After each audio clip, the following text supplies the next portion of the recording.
So the way to find out if we have two perpendicular lines, and let's call a perpendicular line, perpendicular lines are two lines that make a 90-degree angle. So let's say this is one of our lines and this is the other line, then there has to be a 90-degree angle in between them.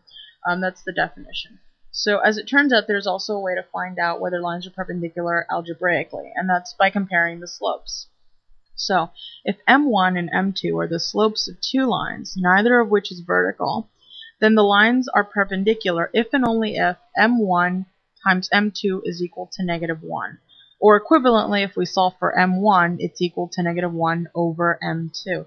This is what's called a negative reciprocal, and since a reciprocal is just 1 over a number, in this case the negative reciprocal would be just a negative sign attached to the front of that. So let's do an example.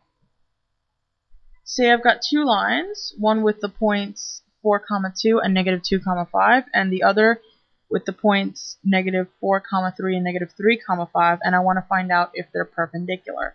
So the way to do that is to compare the slopes. So if we have 2 points and we want to find the slope m is given by the formula y2 minus y1 over x2 minus x1. So let's work with this line first. We'll call this line 1. And we'll label this first set x1, y1, and the second set of points x2, y2. So now m1, which is the slope of line 1, is y2, which is 5 minus 2 over -2 minus 4. So simplifying that, 5 minus 2 is 3, -2 minus 4 is -6, which simplifies to -1/2. So we found the slope of the first line. So let's do this again with the second line. We'll call this line line 2.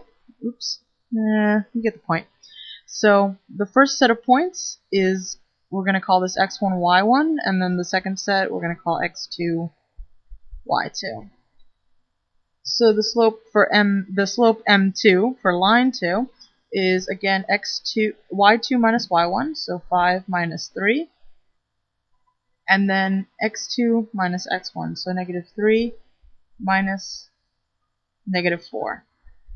So simplifying, we get 2 over -3 plus 4, which is 1, which simplifies to 2. So m1, which is -1/2, we want to check if it is equal to -1 over m2, right? Because if it is, then we want to, I've got one question mark there, that's good enough. So if it's equal to 1 over m2, then we know that they're perpendicular. And as it turns out, -1 over m2 is -1/2, which is equal to m1. So since m1 times m2 is equal to -1, then the lines are perpendicular.